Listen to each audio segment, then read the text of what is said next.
And we are rolling on November 14th, part 2 of our query on personal, emphasis being on personal commitments that the students have.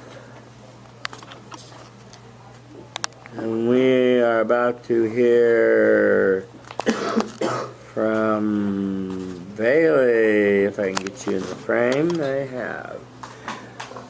They look around the room for some problem. Okay. My name is Bailey. Hi, Bailey. Sleep deprivation is an illegal torture method used by, or outlawed by the Geneva Convention and international courts. However, most of us do this to ourselves today. This is a quote by Ryan Hurden in his new book, Dream Like a Boss. Today I'm going to talk to you about my personal commitment to get more sleep. I'm going to give you 2 reasons why I want to do this and 3 actions I've taken to achieve this personal commitment. According to Oxford professor and neuroscientist, I forget his name, but Russell Foster, he said that if you average less than 5 hours of sleep a night, it's the same thing towards your brain and your motor functions as being drunk. Sleep deprivation has serious negative effects on your health, including it can cause you to become overweight and that one, but so the first reason I wanted to do this was because I've noticed that my personal relationships have started to fall. With my parents, they would always want to talk to me and they'd call me, but I'd be too tired from staying up late the night before studying and then waking up at 5 a.m. for weights every 3 days a week that I just wouldn't want to talk to them. I'd be in too much of a bad mood, and I'd respond with short, almost rude answers. And then after a few of these conversations, my mom finally called me out and told me that something needed to change. She didn't want to support me anymore. She didn't want to talk to me anymore. And she was about to give up. So I decided that I needed to fix some stuff in my personal life so I could get more sleep, so I could be nicer to my parents. The second reason I wanted to do this is because I noticed that my performance in athletics was starting to decline. I was on 4 or 5 hours of sleep every night because I'd be going to sleep after 12, waking up at 5 a.m. for weights, and then going straight to the pool for a 3-hour practice, and I'd be exhausted. I'd jump in the pool normally. I'd have a lot of energy from jumping in the cold pool. It'd wake me up, but I'd swim a lap, and I'd want to just fall asleep on the wall. I'd just be standing there, just not want to do anything. I'd be really not looking forward to practice. It was starting to get tough to motivate myself to even want to go at all. And so then that was the other reason why I wanted to make a change in my life. So the first action that I took was I started using a planner to have better time management skills. I wrote down what I needed to do and when I needed to do it. So then during my breaks during the day, I could get my stuff done, so then I could go to sleep earlier and wouldn't be staying up late each night. The next thing I did was that I started putting limits on my phone use throughout the day. That was my biggest distraction, and it stopped me from getting a lot of stuff done. What I'd do is when I did homework, I'd turn my phone off, leave it in my backpack so I didn't see it, wasn't distracting me. I'd get my homework done as quickly as possible, then go do the next thing I needed to do, like if I needed to go to practice or I had a meeting I needed to go to, I'd go get that done, and then after practice and at night, I could just go right back and go to sleep. I didn't have to stay up, continue to do homework. The last thing I did was that throughout my small breaks during the day, on Monday, let's just say Monday. So Mondays, I wake up at 5:15, go to weights from 5:45 to 7:15, and then I go straight to practice from 7:40 until 10. And then at 10, I'm done at 10, and then I have class at 11. Normally, I just go back, rest, sit on my phone, not do anything productive, but I started getting homework done during that hour period. And this way, I didn't have to stay up late doing that extra hour of work at night. Now, then I could it'd be an hour less I had to do later. I continued to do this throughout my day, and it really helped to get my stuff done, so I had more time at night so I could sleep. By doing these things, it made me feel really good. My relationship with my parents started to improve.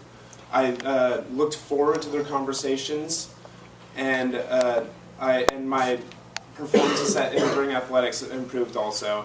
Overall, I felt healthier, had a lot more energy throughout the day, and I started living a better life. In summary,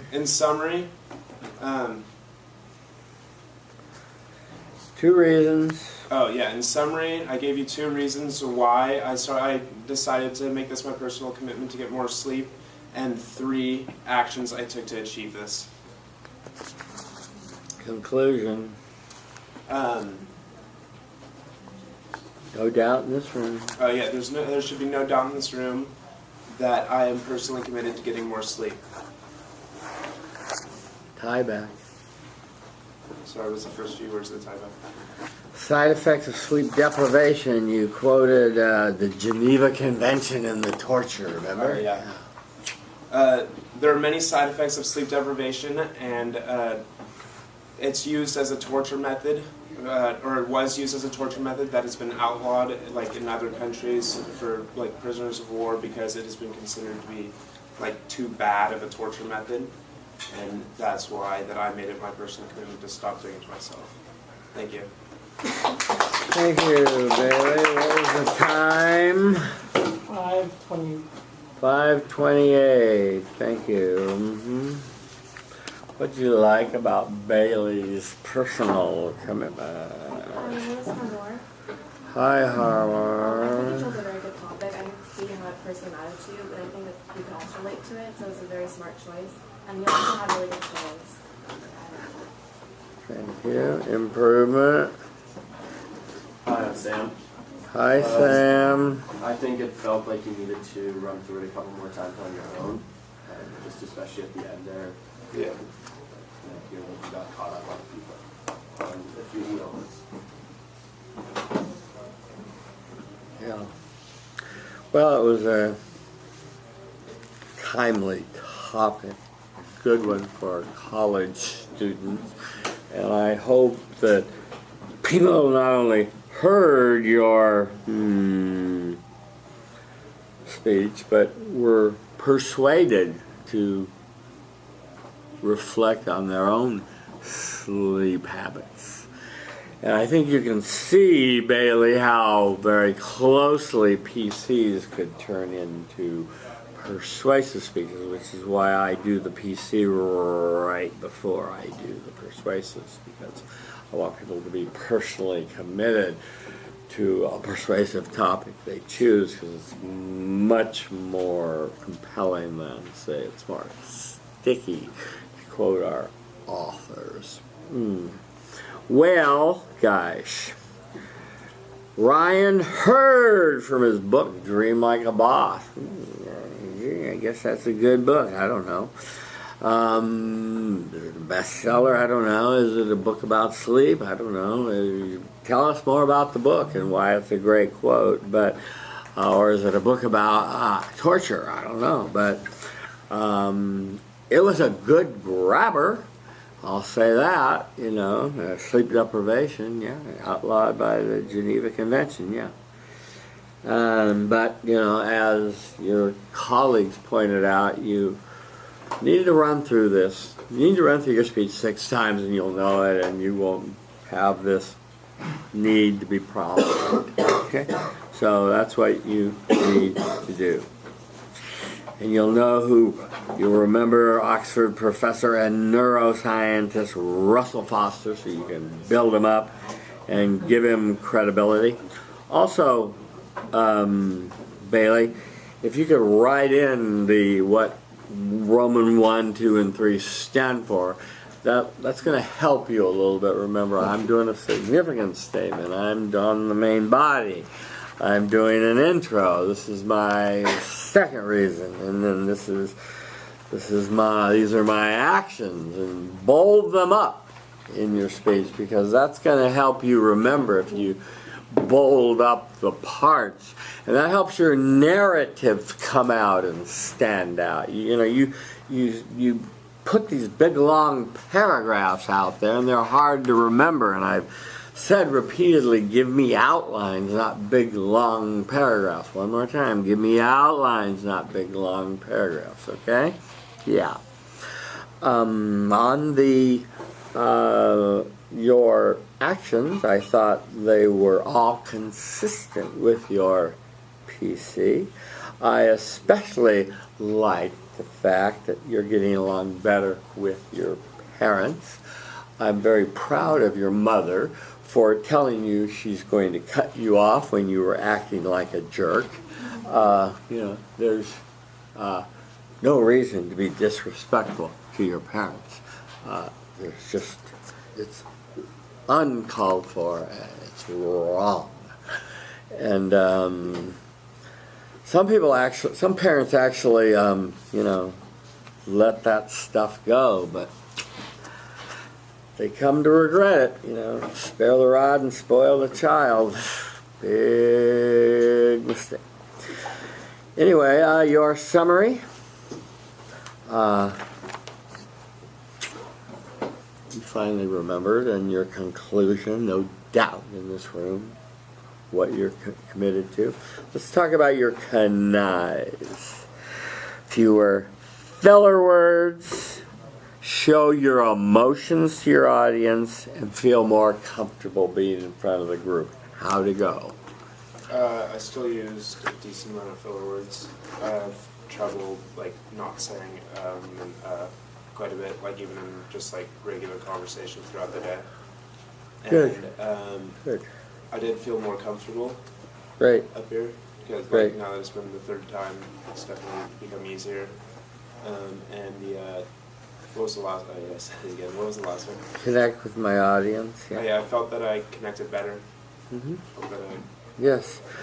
One thing I want to say about, if you can, I assume you have friends from the team or other places, and you get them to listen to you and help you with the filler words by raising their hands when you use them, that would be helpful. But I thought this was pretty authentic, and you shared, pretty good stuff about yourself. So that was good. Thank you. Thank you. Okay, that brings us to Crystal. Crystal Blue Persuasion.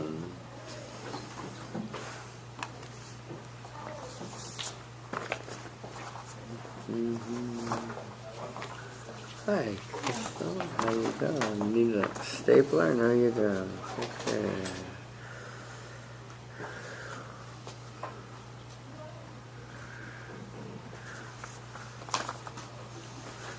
Okay, you looking around the room? Are you managing attention? Are all eyeballs on you? Are all computers closed?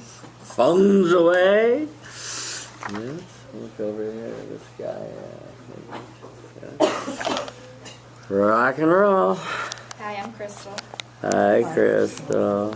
It was right then that I started thinking about Thomas Jefferson and the Declaration of Independence and the part about life, liberty, and the pursuit of happiness. And I remember thinking, how did he know to put the pursuit part in there? That maybe happiness is something we can only pursue, and maybe we can never really have it. So this is a quote from the film The Pursuit of Happiness, which is about a man who struggles to find happiness and maintain happiness because a lot of negative things happen to him, and so he doesn't think that he can have it. So can we really have happiness? With that being said, I would like to share with you my personal commitment to pursuing happiness. I will give you 2 reasons why I would like to pursue this and 3 actions I have taken to achieve this purpose. I think it's important because I feel that everybody really does strive to find genuine happiness, and it's never really easy because we allow other things to get in the way and affect us. But ultimately, I think that this is something that mostly everybody has in common with one another. So the first reason that I am committed to pursuing happiness is because I tend to worry a lot, and I find that it diminishes my happiness a lot. It's pretty hard to say that you're genuinely happy when all you can think about is what happened or what hasn't even happened yet. So an example I have of this is during the summer when I was working with kids and my boss told me that in a couple of days I would be completely in charge of the whole program. And so to her, I seemed fine with it, but in my head, I was instantly overthinking everything. I thought that something bad would happen because the kids were acting up around that time, and I also thought that somehow my coworkers would think that I was undermining their authority. So I just thought of like countless what-ifs in my head that wouldn't even possibly happen. But in the end, it turned out to be completely fine. I felt that the day went on a lot better than usual, and so I figured that worrying really didn't do me any good. All it did was put an unuseful amount of stress on me, and that's generally what happened when I worried. So the second reason that I'm committed to pursuing happiness is because I find that a lot of the times I like to satisfy others rather than myself. And a really prominent example I can think of this is last year in my first year of college when I agreed to room with a girl from my high school that because she wanted to room with me, but I didn't really want to room with her. And long story short, it was a really bad experience. I would say it was really terrible and mentally exhausting. There were a lot of times when I felt sad and lonely and angry just because I agreed to room with her. And there was even a point where I didn't even want to go back to my room. I hated it, and I found every excuse not to go. So I found that maybe my personal commitment will be able to help me think of my happiness first instead of minimizing it to make someone else happier. So now I'll give you 3 actions I've taken to pursue this. First, before this school year started, I told myself that I was going to do what I wanted to do and focus on myself rather than what my friends or anybody else wanted to do. So when this year started, I decided to join clubs that I knew would be the best for me and would give me a sense of happiness, belonging, and purpose. Second, I surrounded myself with positive people that I like to hang out with and that I didn't have to force myself to enjoy their company. And as for my roommate from last year, I don't speak to her anymore because she was such a negative person and I don't intend to speak to her.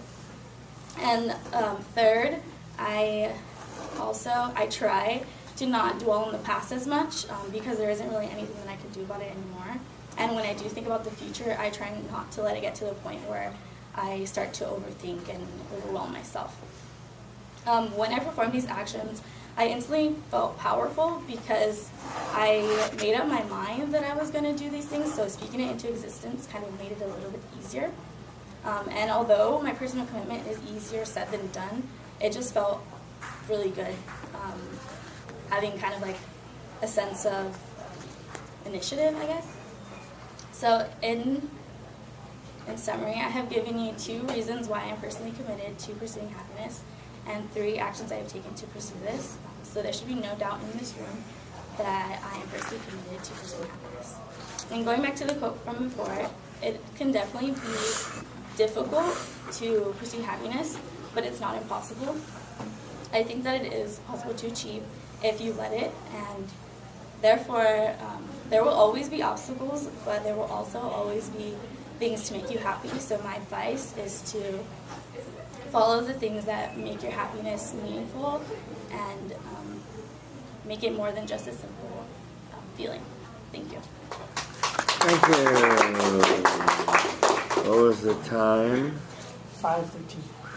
5:13. Perfect. What did you like about Crystal's personal commitment?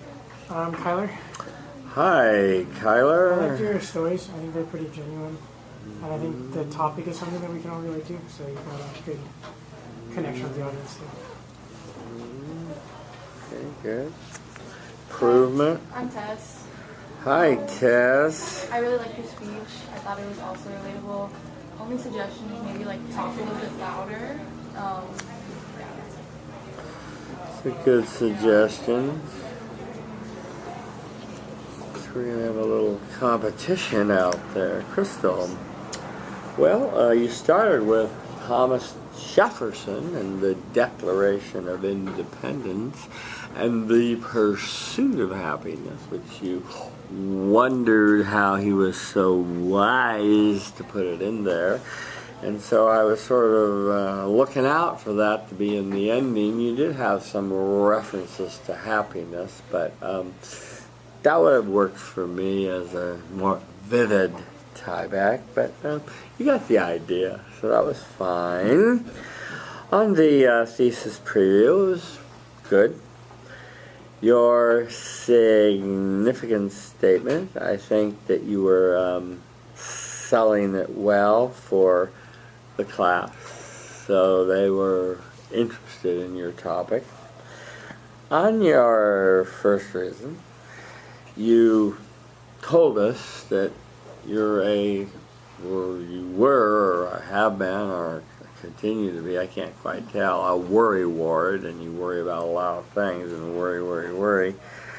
And you told the story of worrying about being in charge, and it turned out that the worry was unnecessary and things went well, and so you learned from that, I suppose, that worrying is a, kind of a, futile activity maybe, or something. I don't know. Yeah. So yeah. Your second reason was, I think, your better story when you talked about, against your best judgment, you roomed with somebody that you didn't want to room with. And she was a nattering nabob of negativity and toxic, and it was so bad you didn't want to go back to your room, which is kind of tough because that's where you live. So that was pretty good and pretty revealing. So I liked that. And you later went on to say you don't even speak with her anymore. Yeah. Your actions were consistent with your PC and how you feel. You feel powerful and empowered. Your summary and conclusion were all fine, and I already talked about your tie back. Let's look at your kanais. Feel more comfortable speaking in front of the class? Remember what I need to say and deliver it efficiently and use less filler words. How'd that go? I know that last time I could not remember my speech, and that was the first time that I had presented a speech, so I think I did a lot better this time. Yeah. And I remembered what I had to say. That's wonderful, and God didn't give you a memory not to use it, right? But it's like any muscle. If you don't use it, you won't use it. It'll atrophy, right? What else? The filler words, I'm not sure, but I Yeah. think I didn't use too many. I know last time I did a lot. So. Well, watch yourself. And what else? What was the other one? Deliver it efficiently. I think this time around I did feel a lot more comfortable up here, and I hope that I delivered it a lot more efficiently. Okay. I want you to watch tonight as you're doing this with your hands and pinching yourself a great deal in reassurance. It suggests a level of anxiety, and I would lose that if you can. Breathe a little bit more deeply and project a little bit more. Fill the room a little bit more with your energy, so you're a more dynamic speaker, because you tend to have kind of a tone that one could say could lull people down a road of just going, well, okay, Tess wants to be happy, Crystal wants to be happy, Joe wants to be happy. No, everyone wants to be happy, but where's the oomph in there from Crystal, right? So, anyway, those are my suggestions. Nice job. Thank you. Okay. Next will be Adonis.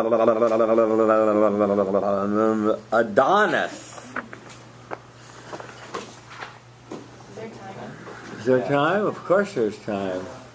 Yeah. Get up there, Adonis.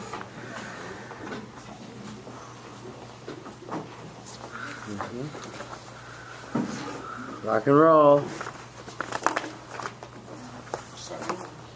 Go. Hello everyone, I'm Adonis. Hi, Adonis. So, I would like to start off with, you will not be punished by your anger, but you will be punished for your anger. Buddha. And the reason why I say this quote is because today I'm going to speak about my personal commitment to controlling my anger. Now, the reason why I think this is a very important topic to talk about is because I feel that anger is an emotion that hijacks our brains most of the time when it takes over, and we're not really aware of what we do, and the consequences that follow it tend to be bad. Now, the first reason that I am personally committed to controlling my anger is because of an incident that happened when I was in high school. When I was in high school, I found out that a guy that was dating my sister cheated on her, so I confronted him about it, and when I did, we got in a physical altercation about it because I wanted him to apologize to her. In the process, I didn't know that there was people recording us, and I didn't know what was really going to happen, but what I did know was that I waited for him to throw the first punch, and then when I did, it ended up with him on the ground biting the curb. I wanted him to apologize to my sister. This resulted in the police coming, and had someone not been recording and saw that he threw the first punch, I would have most likely been in jail, charged with assault and battery, and not likely been here. Now, the second reason why I am personally committed to controlling my anger is because of an incident that happened 6 weeks ago. I attended the Life is Beautiful event going on in Las Vegas, and during this event I lost my cell phone. Because I lost my cell phone, I got really pissed off, and I decided not to attend my favorite artist. So I ended up coming back to Lancaster, where I live, and I ended up going home, trying to go pick up my paycheck to buy a new phone. In the process of picking up a new check, I lost my wallet while putting gas in my car, and I was going so fast in the vehicle to go pick up my wallet because of where I lost it, that a cop clocked me going 115 miles per hour in my car. Now, this wasn't the first time I had been clocked going above 100 miles per hour, so I was very scared, and at the moment I had to get a lawyer as well. And during that incident, I got very aggravated with the cop. I started cussing at him. I got 3 more infraction tickets for my windows, my vehicle not being street ready, and that's what resulted in me getting more in trouble. Now, 3 actions that I have done to try to control my anger is, first, I tried talking to my sister, talking to my girlfriend. I'm venting out my anger before it gets out of hand. I feel like it relieves some stress, but not always. Second action I do is I go to the gym, try to relieve my stress physically, and work it out. And the last thing I do is I try to count to 10, because it actually takes our brain 10 seconds to rationalize the things that are going on around us, so that we don't have to jump to horrible actions. In summary, I have told you guys 2 reasons why I am personally committed to controlling my anger, and 3 actions I have done. Now, after doing these actions, I will say that I don't always feel happy about what I'm doing the actions, because I still feel angry, but it does tend to help most of the time. And though I was not punished for my anger, I certainly was punished by my anger. And I hope you guys have learned a couple ways to better control your anger. Thank you. Like. 322. I'm Crystal. Hi, Crystal. I like your speech. I think you're really comfortable up there, and your examples are really genuine. Perma. I'm Jake. Hi, Jake. I thought it was a good speech. I guess it was just a little short. Good Buddha quote, which you tie back to nicely. An overarching thing I would say is, as a student here, I've said it to other people, you're entitled to free psychotherapy to try to get a handle on why you're so angry, and these things you suggested are all good, but maybe there's some deeper issues that are going on in there, and there's nothing, there's not many macho guys say psychotherapy is for sissies, but I don't agree with that. I think that it's a very legitimate thing to do, to talk to professionals who know and understand anger and anger management. And so I would suggest that. Are you leaving? I actually grabbed my anger management certificate when I was like 12 years old. That's Yeah. why it's kind of fun. Yeah, well, okay. I guess we need a second certificate, huh? Yeah. Okay, Master's good. Well, so you told good stories. You're protecting your sister. So I guess that's good. I don't know why that's your business, but I guess it is. You made it your business. And you very carefully made sure he threw the first punch. I don't know why we need to resolve things physically, but, why doesn't she just leave the loser for cheating on him and let it go? But, that's just me. Okay, the Vegas thing, you need to let go of. You lost the phone, so you compounded it by working yourself into a frenzy. And as I said about your actions, they're all consistent with your PC. But I suspect they're not going to be enough. That's just my private opinion. In my opinion, what do I know? But it was a good speech. It needed to be elaborated on. You zipped right through it, and we zipped right through the summary and the conclusion. We got to the tie back, which was excellent. Love the Buddha quote because you're right. You are being punished because you can control your anger, and you know it. And it was very authentic that you came up here and had the ovaries, or whatever the politically correct term is these days to say, to admit it. So that was good. Walk to three sides, have a better organized essay, and have eye contact with the audience. How'd it go? I think I did the first two a little bit better than I did prior essay.